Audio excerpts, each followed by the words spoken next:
Good morning class.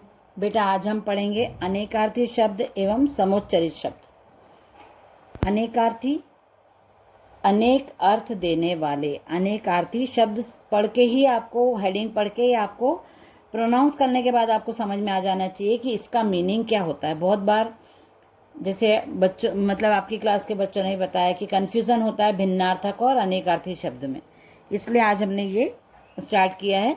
अनेकार्थी, अनेक अर्थ देने वाले। अनेक का मतलब क्या होता है? बहुत सारे, मतलब एक शब्द उसके एक से अधिक अर्थ, उसको अनेकार्थी बोलेंगे। और समुच्चरित, सम उच्चारित मतलब एक जैसे जो उच्चारण में लगते हों किंतु अलग अर्थ देते हों। समुच्चारित भिन्नार्थक शब्द, जैसे हेडिंग में यहाँ पे नहीं दिया है, यहाँ पे दिया है भिन्नार्थक समुच्चरित शब्द, मतलब भिन्न मतलब अलग अलग, तो भिन्न अर्थ देने वाले लेकिन उच्चारण में एक जैसे लगने वाले। तो क्लियर हो गया भिन्नार्थक शब्द और समुच्चरित शब्द, सॉरी भिन्नार्थक और अनेकार्थी। तो सबसे पहले अनेकार्थी शब्द मतलब, जैसे यहाँ पे एक उन्होंने एक दोहा दिया है, माला फेरत जुग गया, गया न मन का फेर, कर का मन का डारी के, मन का फेर। अब यहाँ मन का मीनिंग क्या है? माला का दाना और मन की बात। मन का एक ही शब्द है लेकिन उसके मीनिंग यहाँ पे अलग अलग बताए। माला फेरत जुग गया मतलब जो भगवान के लिए, भगवान के नाम की माला फेरी जाती है, माला ले लेते हैं हाथ में और उसको, माला को जपते रहते, उसमें मोती रहते हैं, तो माला के जो मोती हैं उसको मन का बोलते हैं, मन का। माला फेरत जुग गया, गया न मन का फेर। यहाँ पे जो पहला मन का लिखा है इसका मीनिंग हो जाता है हृदय का।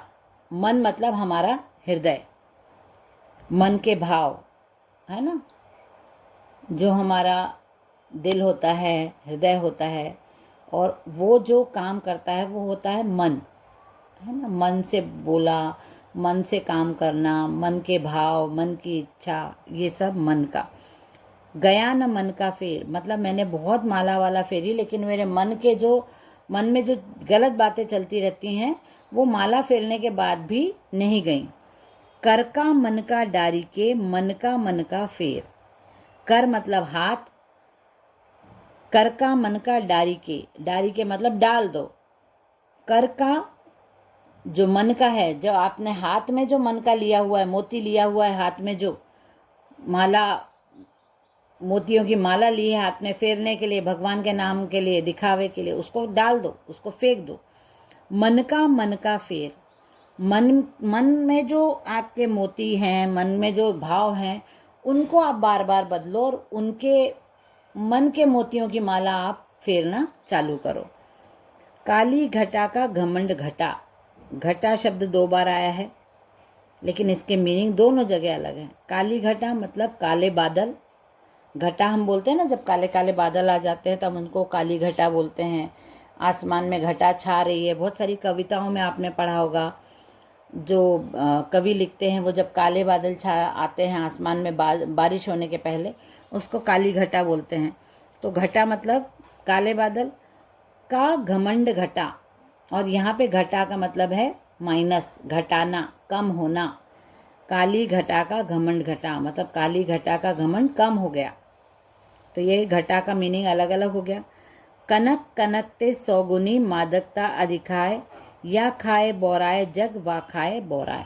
मतलब कनक, कनक 2 बार लिखा है यहाँ पे। तो एक कनक का मतलब है स्वर्ण और दूसरे कनक का मतलब है एक धतूरा, वो है, कनक का मतलब धतूरा होता है, वो विषैला फल होता है, जंगलों में पाया जाता है। और यहाँ पे कनक का मतलब स्वर्ण है और कनक का मतलब धतूरा है, तो वो जहर होता है दूसरा वाला। तो यहाँ पे इसलिए बार बार दिया है कनक कनकते सौगुनी मादकता अधिकाय, मतलब यदि कनक को आपको देखते हो, यदि कनक आप लेते हो तो वो स्वर्ण ही नहीं होता है। एक ये जिसके पास कनक आ जाता है, यदि स्वर्ण के रूप में कनक आता है तो वो घमंड में ही पागल हो जाता है। बहुत सारा उसको घमंड अभिमान आ जाता है कि मेरे पास बहुत धन है। और दूसरा यदि कनक उपयोग कर लिया तो वो आदमी बोरा जाता है। बोरा जाता मतलब उसकी बुद्धि भ्रष्ट हो जाती है, पागल जैसा हो जाता है, वो जहर होता है, तो वो बॉडी में एलर्जिक मतलब रिएक्शन देता है। तो इसलिए दोनों का उपयोग अलग अलग समय में किया जाना चाहिए, दोनों का मीनिंग अलग अलग है।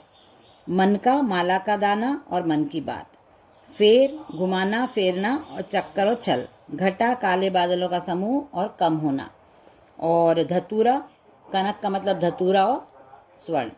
तो ये अनेकार्थी शब्द हो गए हमारे, है ना। बहुत सारे अनेकार्थी शब्द हैं, मैं अभी आपसे पूछूंगी। पहले मैं आपको भिन्नार्थक शब्द एक्सप्लेन करती हूँ। भिन्नार्थक समुच्चरित मतलब सम उच्चारण वाले, एक जैसे प्रोनाउंसिएशन करने वाले, अलग अलग अर्थ देने वाले, इसको अपन भिन्नार्थक शब्द, समुच्चरित भिन्नार्थक शब्द बोलते हैं। मतलब भिन्न भिन्न अलग, जैसे आभरण आवरण, ये बोलने में एक जैसे लग रहे हैं, अभी आप पढ़ रहे हो तो आपको स्पेलिंग भी दिख रही है, लेकिन आवरण आभरण दोनों अलग अलग, जैसे हम बोलते हैं तो एक जैसे सुनाई देते हैं।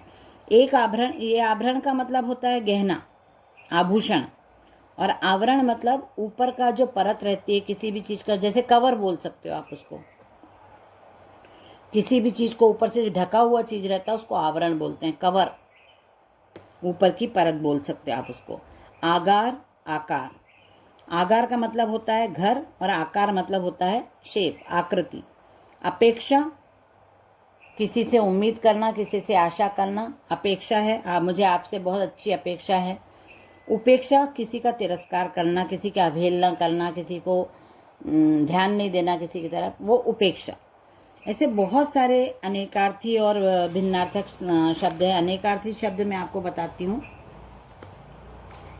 बहुत सारे अनेकार्थी शब्द हैं, उनको आप पढ़ोगे तो उनका आपको मीनिंग समझ में आएगा और आपको अनेकार्थी और भिन्नार्थक शब्द में डिफरेंस पता चल जाएगा।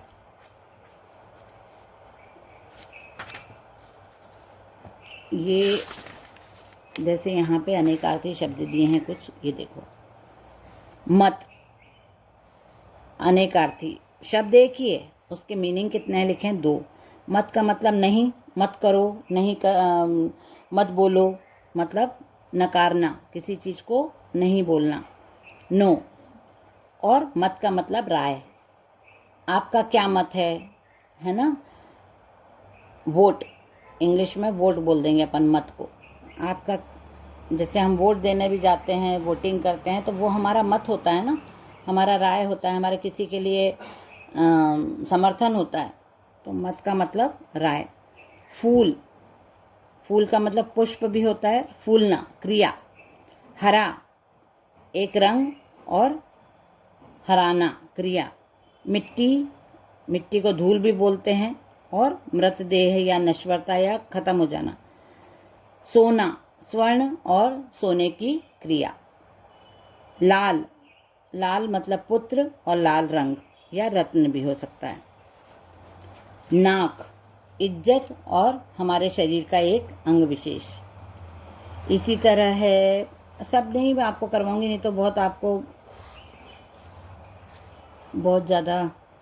जैसे है दल, दल का मतलब होता है समूह, सब एक ही दल में चल रहे थे, या उनके दल में 4 लोग थे। जब हम दल का शब्द प्रयोग करते हैं तो दल का मीनिंग होता है समूह, और दल का मतलब होता है पत्ता। गति, गति मतलब चाल, और गति मतलब मोक्ष। उत्तर, एक दिशा, और उत्तर का मतलब होता है जवाब, ठीक है। चोटी, जो हम अपने बालों की बनाते हैं, और चोटी मतलब शिखर, ऊंचा भाग, किसी भी पहाड़ी का सबसे ऊंचा भाग जो पॉइंट होता है उसको शिखर बोलते हैं। मगर, मगर मतलब होता है किंतु, और मगर मतलब होता है, ये देखो यहाँ पे है मगर, किंतु, और ये होता है मगरमच्छ।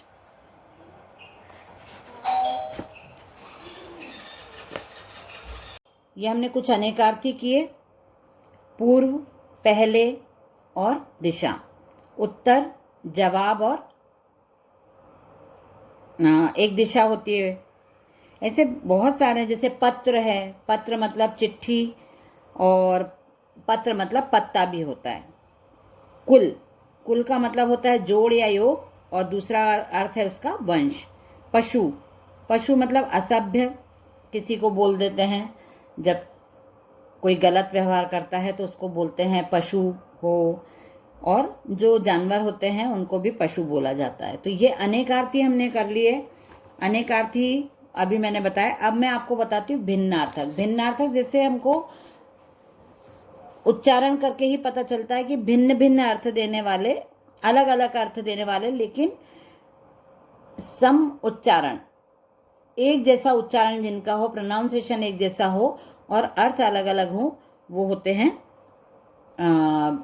भिन्नार्थक समुच्चारित। इसके वर्ड्स मैंने आपको बताए थे। अभी यहाँ पे कुछ वर्ड्स दिए हैं, जैसे अली और अली। अली और अली। अली मतलब है भौरा और अली मतलब सखी।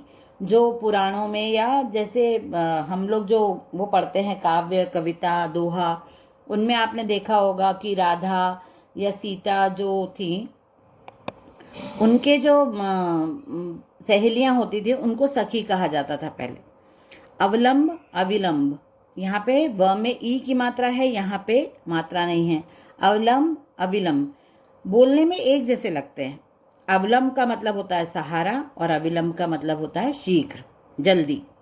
अवधि, अवधि, छोटी की मात्रा, अवधि मतलब सीमा, किसी भी जैसे समय सीमा होती है, या समय दिया जाता है आपको, इस अवधि में ये काम खत्म करना है। और अवधि जो अवध की और अयोध्या की जो भाषा है, हिंदी की एक बोली कहा जाता है उसको, तो उसको अवधि बोलते हैं। आकर, आकार, आकर मतलब